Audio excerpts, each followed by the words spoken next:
Hello everyone, मेरा नाम है अमित और आप देख रहे हैं डेली ऑटो लाइफ। अभी रिसेंटली मेरे एक दोस्त ने गाड़ी ली। कंफ्यूजन क्या हुई उसके साथ भी, सबके साथ भी। और कंपनी चाहती भी ये है कि ये सब होना चाहिए, वो कंफ्यूजन होनी चाहिए।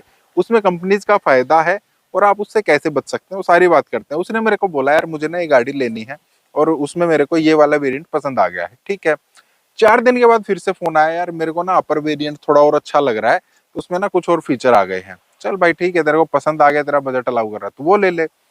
4 दिन के बाद, 5 दिन के बाद फिर से फोन आया, यार क्यों ना मैं टॉप ले लूं, जब इतने पैसे डाल ही रहा हूँ, थोड़े से और पैसे डाल के 1-1.5 लाख रुपए डाल के क्यों ना टॉप ले लूं, उसमें सारे फीचर आ जाएंगे। तब मेरे को थोड़ा सा टेंशन हुई, दिमाग ने काम किया कि ये बंदा ना अपना बजट लेके चला था 8 लाख रुपए का। अब वो धीरे धीरे करके बढ़ाकर 12.5 लाख रुपए की गाड़ी ले रहा है। मैंने उसको बोला कि तेरे ना 4.5 लाख रुपए बढ़ रहे हैं, तो उसकी एकदम से आंखें खुल गई। 4.5 लाख कैसे बढ़ गए?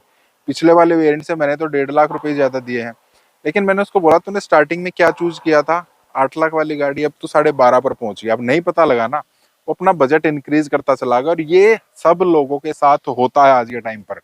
देखा है मैंने, कंपनीज भी इस चीज को प्रमोट नहीं करती हैं, लेकिन उन्होंने ना चीजें इस तरीके से बना रखी हैं, हमारा दिमाग अपने आप ही उसकी तरफ चलता चला जाता है। होता क्या है, आपको एक गाड़ी पसंद आ गई है, उसके मतलब जो गाड़ी है उसके ना जितने भी फीचर्स हैं उन सब के लिए एक एड बना दी जाएगी। कैसे? मान लेते हैं कोई भी बेस वेरिएंट आपने लिया है, तो कंपनी की जब भी कोई ऐड आएगी ना, उसमें साथ में म्यूजिक सिस्टम भी दिखा देंगे जो बेस वेरिएंट में नहीं आता। आपको लगेगा यार ये चीज भी ले लेनी चाहिए। फिर एक फीचर दूसरा डाल दिया जाएगा जो उससे अपर वेरिएंट में आ रहा है। मान लेते हैं कोई रियर वाइपर डाल दिया है, पीछे वाले एसी वेंट डाल दिए हैं। फिर एक और टॉप वेरिएंट डाल दिया जिसमें बड़ी टच स्क्रीन दिख रही है, हमें 360 डिग्री कैमरा दिख रहा है। तो वो जब एक ऐड बनाते हैं ना, तो उसमें जानबूझकर ये ऐसी चीजें की जाती हैं कि आपको वो सारे फीचर्स दिखे वन बाय वन और आपको उनको लेने का मन करे। जब आप अपना कोई भी वेरिएंट सिलेक्ट करते हैं, फिर आपको दिखता है यार ये चीज है नहीं, क्योंकि दिमाग में तो वो ऐड चल रही है ना, यार ये फीचर है नहीं इसमें, चलो ये कौन से वाले में है, इसमें है। उसमें आपको दिखेगा 50 से 60 हजार रुपए ही तो बढ़ रहे हैं, ये चीज आ जाएगी, चलो ले लेते हैं। फिर आप सेटल हुए। अब एक दिन में तो गाड़ी लेते नहीं है, हम उसके बारे में और देखते हैं।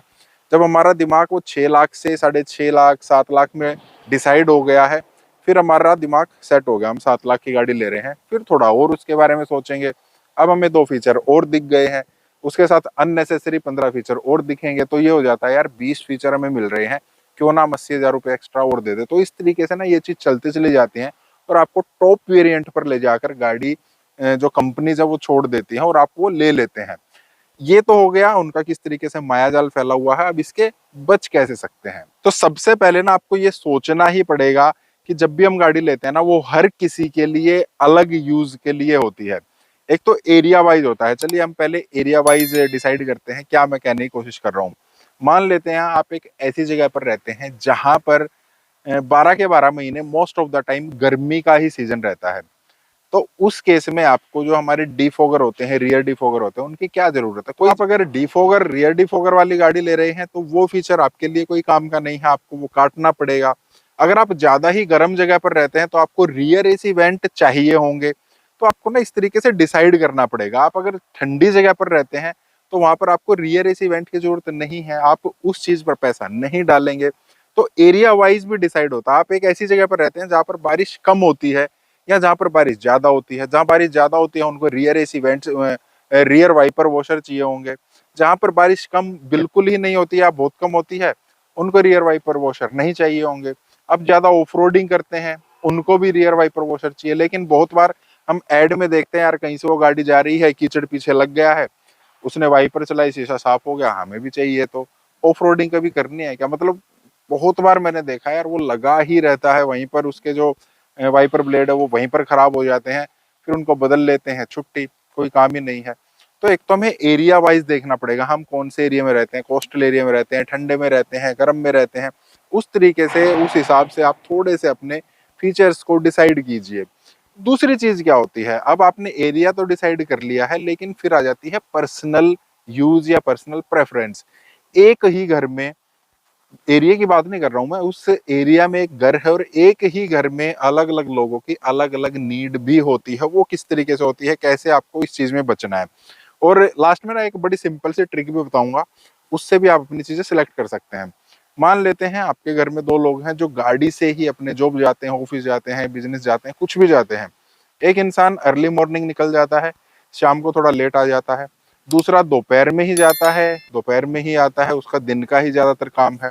तो इन दैट केस जो पीछे जो अर्ली मॉर्निंग निकलता है, जो रात को लेट आते हैं, उनको अपनी गाड़ी में लाइटिंग जो है वो काफी अच्छी चाहिए होगी। लेकिन पीछे वाले ऐसी कोई जरूरत नहीं, अगर उनके साथ कोई जा भी रहा है ना, तो गर्मी के टाइम पर तो वो चल नहीं रहे हैं, तो वो चीज भी देखनी पड़ेगी। जो दिन में जा रहा है उनको रियर एसी इवेंट भी चाहिए। हो सकता है लाइटिंग में जो गाड़ी थोड़ी सी हल्की है वो उसको ले सकते हैं, उसमें कोई दिक्कत नहीं है। तो ये चीज भी आपको देखनी पड़ेगी, आपकी प्रेफरेंस क्या है, किस यूज के लिए ले रहे हैं। मोस्ट ऑफ द टाइम आप सिंगल ही चल रहे हैं, लेकिन आपने ड्यूअल क्लाइमेट जोन वाली गाड़ी ले ली है, उसका क्या फायदा है। बहुत बार हमें बहुत सारे फीचर्स की जरूरत ही नहीं पड़ती है, पीछे वाली सीट में हमें कुछ एक्स्ट्रा फीचर मिल रहे हैं, लेकिन आपको चलना ही अकेले है, तो उस सीट के फीचर्स का हमें करना क्या है। एडास के फीचर्स भी हम बहुत बार ले लेते हैं, हमारी गाड़ी चलती है 500-600 किलोमीटर महीने में चलती होगी, फीचर हम एडास के ले रहे हैं, ये ले रहे हैं, वो ले रहे हैं, सीएनजी लिए जा रहे हैं, चलना है नहीं कि भाई वो सीएनजी कॉस्टिंग भी पूरी हो जाए। तो वो एड मत देखिए, पुराने डर्रे पर मत चलिए, आराम से आप बैठिए, सोचिए। अब आप सोच कैसे सकते हैं कि आपको कौन से फीचर चाहिए नहीं चाहिए।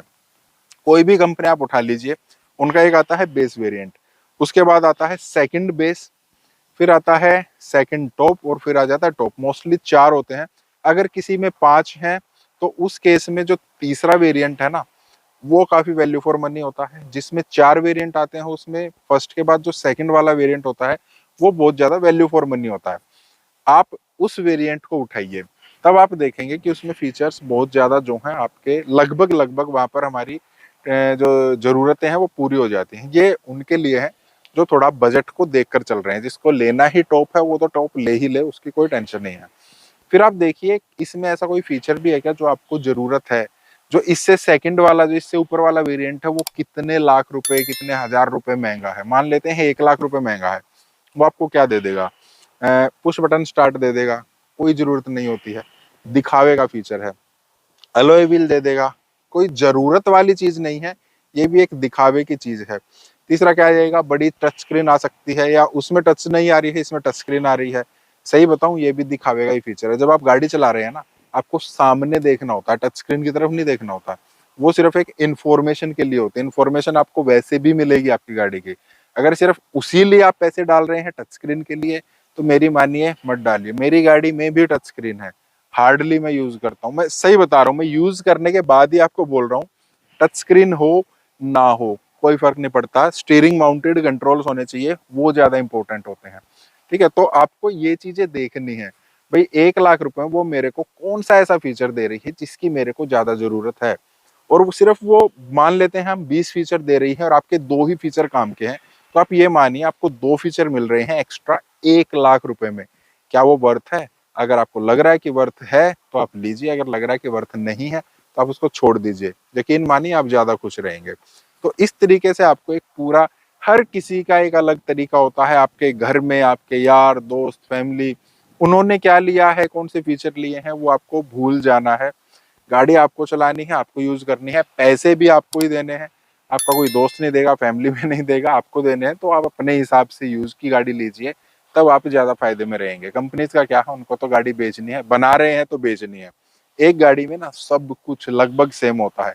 जब एक प्लेटफॉर्म बनता है ना गाड़ी का, चैसी सभी की सेम होती है, इंजन सभी का सेम होता है, गियर्स उसमें सभी में सेम होते हैं, वही स्टीयरिंग व्हील है, वही सस्पेंशन है, जो आत्मा है ना वो तो सेम है। उसके बाद उसके ऊपर कपड़े पहनाए जाते हैं, वो अलग होते हैं, तन ढकने के लिए है। सिर्फ फैशन डिजाइन चेंज कर दिया गया है। आप फैशन में जाओगे तो फैशन की ना तो कोई गारंटी होती है, आपको पैसे भी ज्यादा देने पड़ेंगे। अगर आप ये सोच रहे हैं कि जरूरत क्या है, आपको गाड़ी में रहना नहीं है, सिर्फ ये एक साधन है इधर उधर आने जाने का, तो आप इस सोच समझ कर लीजिए कितना पैसा आपको उसमें डालना है। ये एक इन्वेस्टमेंट नहीं होती है, एक खर्चा होता है। खर्चा कम करना चाहिए, इन्वेस्टमेंट नहीं है। तो सोचिए समझिए, तब आपको ये चीजें लेनी है। बाकी अगर आप कुछ पूछना चाहते हैं तो आप कमेंट कर सकते हैं, कोशिश करूंगा जल्दी जवाब देने की। इस टाइप के वीडियोस के लिए आप इस वीडियो को लाइक करना, चैनल को सब्सक्राइब करना। मिलते हैं नेक्स्ट वीडियो में। Thank you, bye bye.